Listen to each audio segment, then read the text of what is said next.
무덤에서 예수님의 그 부활은 이 세상을 변화시켰다 그랬죠. 그리고 바꾸는 능력을 가지고 있었다고 우리가 지난주에 부활절을 기념하면서 말씀 나눴습니다. 참 그 2000년 전에 일어난 그 사건이 오늘도 계속 모든 것을 변화시키고 있습니다. 그러나 고린도 교회 안에서 보면, 오늘 하나님 말씀 보면 그 고린도전서에서 부활을 부인하는 분들이 있었다 그럽니다. 그래서 그분들은 어떻게 말을 했냐면, 죽음에서 부활할 수 없다. 아무도 죽음에서 일어난 자가 없다. 이것을 우리가 그 세상적으로 생각해 보면 불가능한 것이에요. 왜냐하면 사람이 진짜 누가 죽어가지고 무덤에 들어간 사람이 다시 온 사람이 있느냐? 없다 그러는 것이요. 없는 것이 맞는 그 말씀이기 때문에 그 고린도 교회에서 사람들이 예수 부활했다 그래도 안 믿는 사람, 부인하는 분들이 나온 것이에요. 그분들이 말하는 것은 예수 그리스도까지 포함되었다. 왜냐하면 죽음에서 부활할 수가 없다. 아무도 죽음에서 무덤에 들어간 사람이 나온 사람이 없기 때문에 이것은 예수 그리스도까지 부활하지 않았다는 분들이 따릅니다.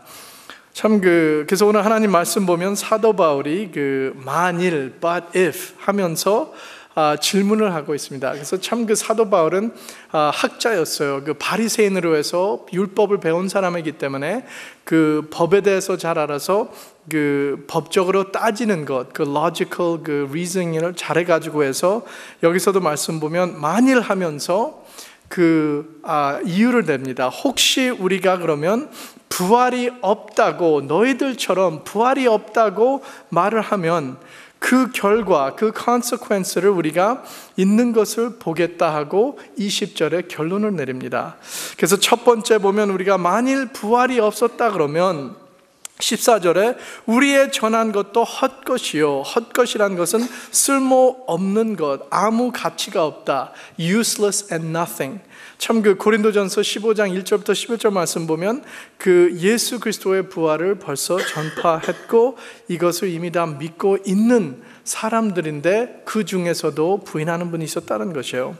그래서 사도 바울은 얘기하는 것이 내가 여지껏 전하고 내가 여지껏 다른 분들도 전한 말씀 그대로 나는 받아서 전했는데 이러한 것이 다 헛된 것이다. 부활이 진짜 예수님이 죽음에서 부활 안 했으면 헛된 것이다. 그래서 이러한 모든 설교들, 복음, 하나님의 사랑의 그 이야기가 우리의 죄인이었을 때 하나님이 우리를 사랑해 주셔서 예수님을 십자가에 못 박혀서 우리의 죄의 대가를 다 치르시고 대속하신 그 말씀이 다 헛된 것이다 하는 그 말이 나온다는 것이에요.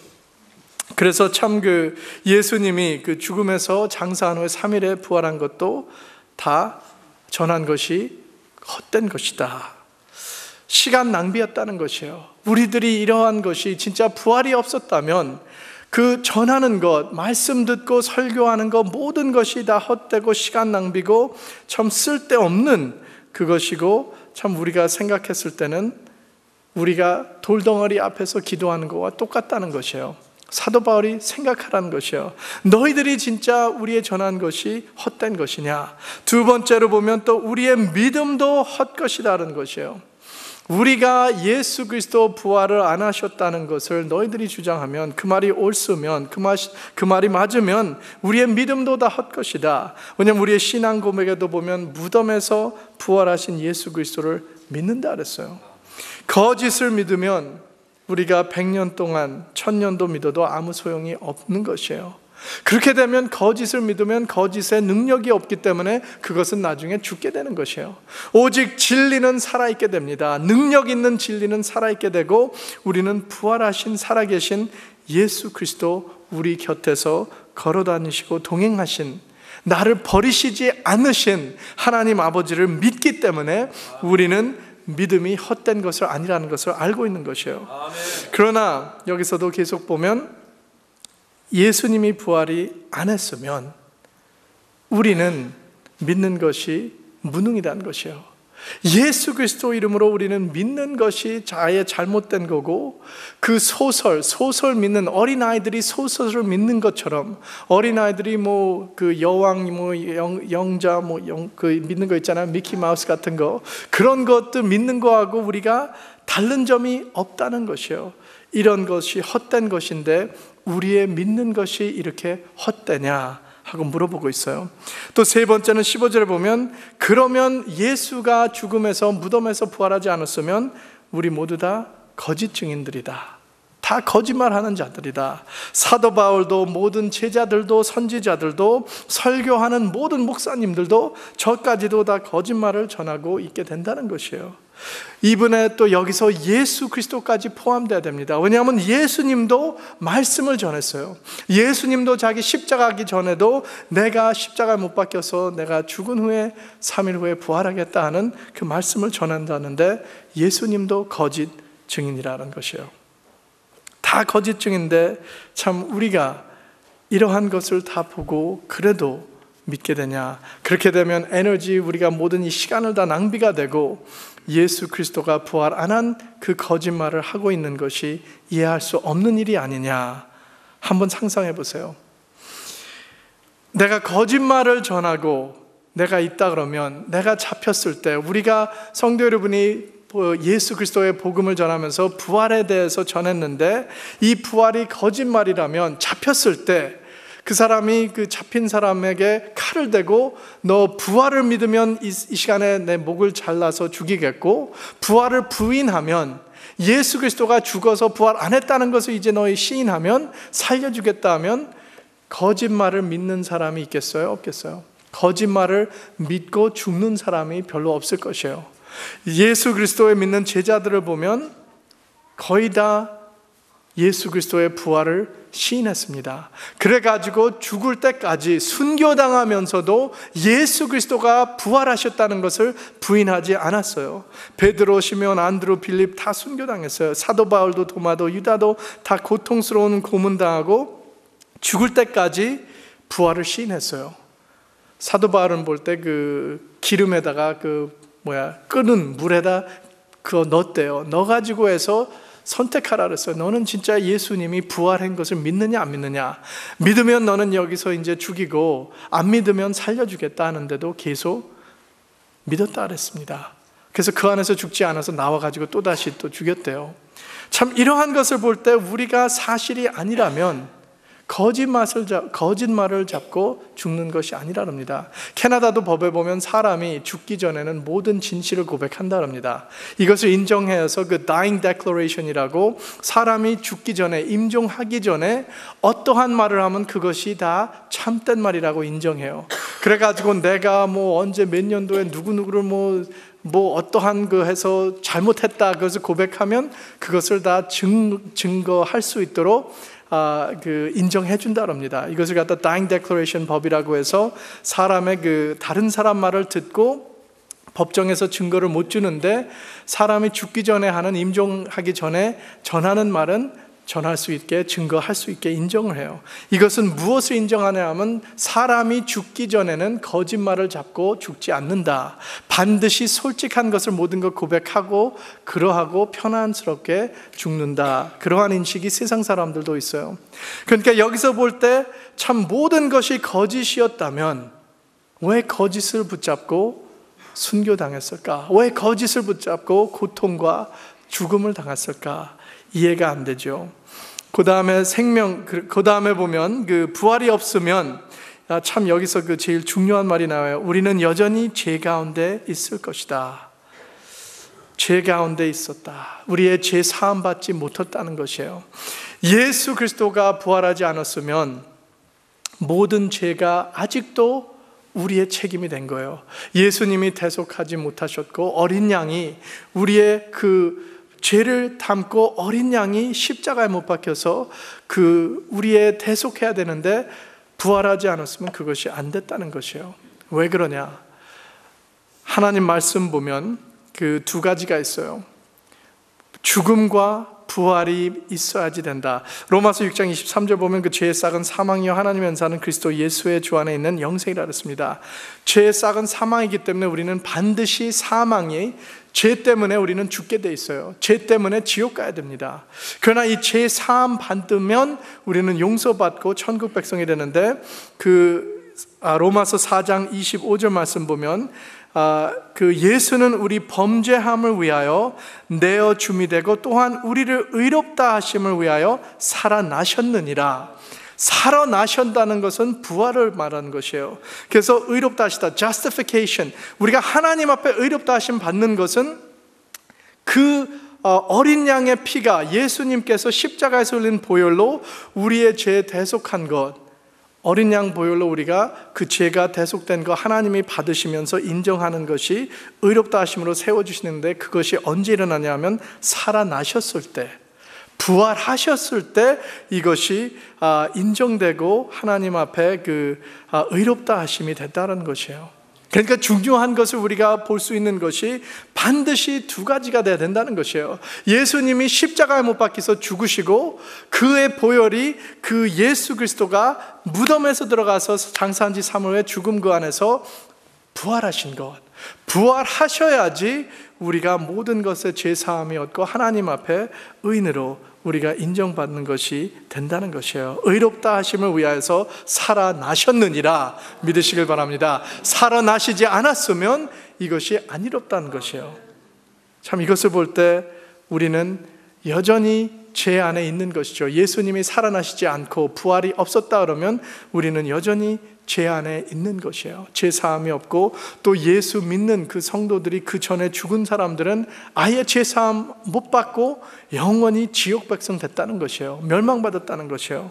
이러한 것으로 해서 그분들은 끝났다, 또 우리도 끝났다. 이러하면 다섯 번째, 예수 믿는 우리들은 이 세상에서 제일 불쌍한 자들이 되는 것이라래요. 세상 사람들이 우리를 보고 조롱하고 놀려도 비웃어도 마땅하게 되는 것이에요.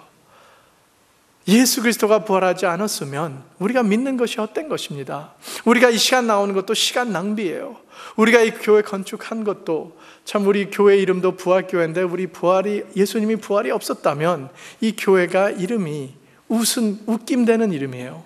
있을 수 없는 것이고, 그러나 예수 그리스도께서 부활하셨다는 그 확실한 믿음을 우리에게 주시고 보여주셨기 때문에 우리가 오늘 있는 것입니다. 우리가 예수 그리스도를 위하여서 그러면 사는 목적이 무엇입니까? 참, 어느 분들 보면 세상 사는 동안에서 그 좋은 사람, 선한 사람, 예수 그리스도를 본받아서 좋게 살다 죽는 것으로 만족할 수 있다 그래요. 그래서 예수 그리스도를 바라보면 머슬럼 사람들은 예수 그리스도가 인간이라고 봅니다. 인간으로 선한 사람이라고 해서 선지자로 봐요. 그래가지고 선지자로 해서 좋은 말씀 가르치고 선한 죽음을 이뤘으니 그러한 사람 믿어도 괜찮다, 그렇게 표현해요. 그런 사람, 야, 너희들 본받아서 잘 살고 잘 죽는 거 괜찮다. 아닙니다. 그걸로 끝나면 우리는 여기 바울이 얘기한 것처럼 이 세상에서 제일 불쌍한 자들이 돼요. 사도 바울이 이것은 고백하는 것이에요. 왜냐하면 사도 바울은 부활하신 예수님을 만났기 때문에, 부활하신 예수님의 확신이 100% 이상 넘는 분이에요. 그렇기 때문에 나는 예수 그리스도 부활하신 것을 확실히 알고 믿기 때문에 나는 이렇게 살고 있다. 사도 바울 산고를 보면 참 예수 그리스도의 복음을 위해서 선교, 전도, 섬김 모두 다 하면서 그 고통을 많이 당했어요. 고통당하면서 그래도 사도 바울은 부활하신 예수님을 나는 만났기 때문에, 부활의 확신이 있기 때문에 나는 전해도 나는 괜찮다, 전하는 것이 좋다 하고 서 있어요. 20절 말씀 보면 참 우리가 20절 다 같이 주목하기를 바랍니다.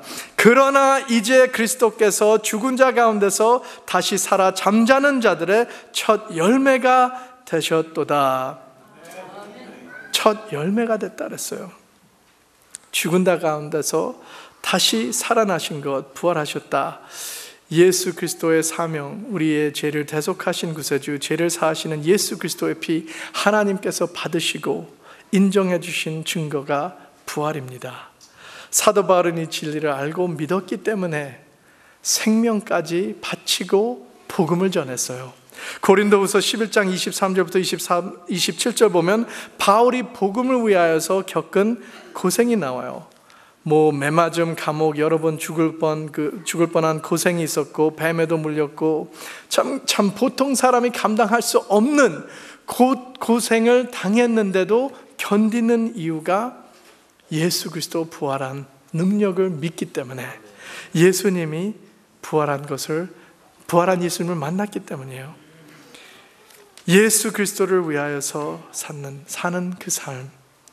참 여기서 보면 20절에 보면 첫 열매라는 말씀이 나와요. 첫 열매라는 것은 추수하기 전에 미리 조사해 가지고 나온 열매를 골라 가지고 제사장한테 드리는 것이에요.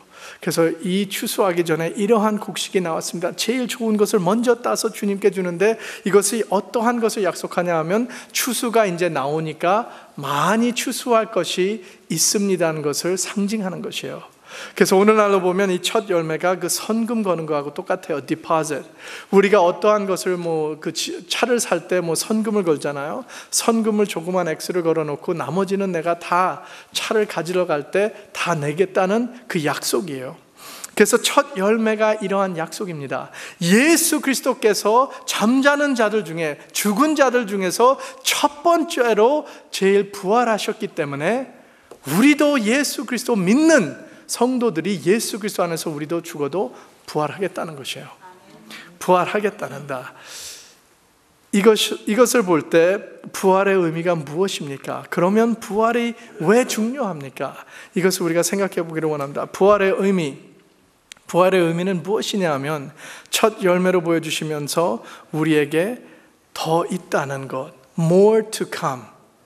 우리의 생명 사는 것이 이것으로만이 아니라는 것이에요. 우리가 70년, 80년, 90년 오래 살아서 100세까지 산다고 해서 이것으로 끝난다는 것이 아니라는 것이에요. 사도 바울은 육으로 사는 것이 다 아니라는 것을 깨달았어요. 사도 바울이 바울 되기 전에 서울이었잖아요. 사울이라는 사람이 예수 믿는 사람들을 잡고 예수 믿는 사람을 죽이는 사람이었어요. 그래가지고 지 생명의 인생 목적이 그건 줄 알고 이걸로 해서 나는 잘 살아야 된다 알았는데, 부활하신 예수님을 만난 후에 완전히 뒤집어 엎어졌어요. 자빠진 사람이 됐어요. 바꿔진 사람이 됐어요. 왜 그러냐? 왜냐하면 자기 생명이 이것보다 더 있다. More to come. 육으로 사는 것 이상의 영원으로 주님과 부활하신 예수님과 영원히 살 수 있다는 것을 발견한 후에는 뒤집어졌어요. 나는 예수 그리스도를 위해서 이제 살겠다. 나는 예수 그리스도를 위해서 고난당해도 견딜 수 있다. 나는 예수 그리스도 위해서 내가 죽어도 더 좋다. 예수님과 살기 때문에 이러한 믿음을 가졌어요. 이 세상 사람들이 반대로 부활이 없다 그러면, 영생이란 것이 없다 그러면 이 세상이 기중합니다. 70년, 80년, 90년 사는 것이 너무너무 기중해요. 그래가지고 내가 어떻게 하면 100세까지 살 수 있을까? 내가 어떻게 하면 내가 늙어도 내 몸이 아프고 힘들어도 하루라도 더 살 수 있을까 해가지고 이기적인 삶을 살게 됩니다. 나의 재미를 위해서, 나의 쾌락을 위해서, 나의 편안을 위해서, 나의 모든 것이 다 이기적이에요. selfish 해가지고 욕심이 내 것으로만 만들고 내가 어떻게 하면 더 잘 살 수 있을까? 이러한 것이 세상 사람, 부활을 모르는 사람들의 삶입니다. 하지만 예수 그리스도의 부활을 우리는 믿으면 우리의 삶이 이것만이 아니라는 것을 깨닫게 돼요. 그렇게 되면 그 의미는 무엇이냐 하면, 우리는 이 세상이 끝나는 것을 아까워하지 않는 것이에요. 내 생명이 여기서 끝나는 것이 이걸로 끝나는 것이 아니다. 이 세상이 멸망할지라도 나는 예수님과 동행하는 삶이 있다. 요한계시록 21장 보면 나오죠. 새 지구와 새 하늘이 내려온다 그랬어요. 그래서 우리는 예수님과 영원히 거기서 거한다는 그 약속의 말씀이 나옵니다. 그래서 요한계시록 21장 1절 보면, 또 내가 새 하늘과 새 땅을 보니 처음 하늘과 처음 땅 없어졌고 바다도 다시 있지 않더라. 그날을 우리는 볼 수 있고 그곳에 들어갈 수 있는 것이 예수님께서 부활하셨기 때문입니다. 이것을 믿는 사도 바울은 삶이 변화되고, 우리도 이것을 믿는다면 부활의 의미는 무엇이냐 하면 이 세상 사는 것보다 더 많이 있다. 그러면 결론은 무엇이냐? 어떻게 살아야 됩니까? 사랑이 더 많게, 사랑이 더 많은 사랑을 가지고, 우리가 이 세상 살면서 이기적인 삶을 살아가는 것이 아니라, 내가 이 세상에서 물질로 욕심이 아니라 영혼의 욕심, 이기적인 아니라 내 이웃 사람들을 위해서 하나님 사랑하고 이웃 사랑하는 것, 예수 그리스도의 복음을 전하고 모든 세상 사람들에게 사도 바울처럼 깨달아가지고 예수 그리스도를 전하는 것이에요. 영생이라는 것이 있다. 더 큰 사랑을 가지면서 영생을 가지고, 더 큰 사랑은 내 이웃을 내 몸처럼 사랑하라는 것이에요. 예수 그리스도의 사랑, 하나님의 사랑을 나는 알고, 영생이라는 것, 천국이라는 것을 알고, 내가 이 세상 끝나면 더 있다는 것을 전하는 것입니다. 그래서 우리가 지금 사는 것만이 아니다, 더 있기 때문에 우리는 더 큰 사랑을 가지고 살아야 된다. 욕심 없이 이기적인 생각보다 자신을 버리는 마음으로 사도 바울처럼 우리는 능력 안에서 살 수 있는 것이에요. 우리는 예수 그리스도와 부활의 능력으로 우리의 삶의 변화가 이루어지고, 세상이 변화지고, 먼저 우리의 생각이 변화지고 우리의 사랑이 변해지는 것이에요. 더 큰 사랑으로 사는 우리 성도님들, 예수 그리스도를 보여주고 예수 그리스도를 전하고 영혼 구원하는 저와 우리 모든 성도님들 되기를 주님의 이름으로 축원합니다. 아멘. 기도드리겠습니다.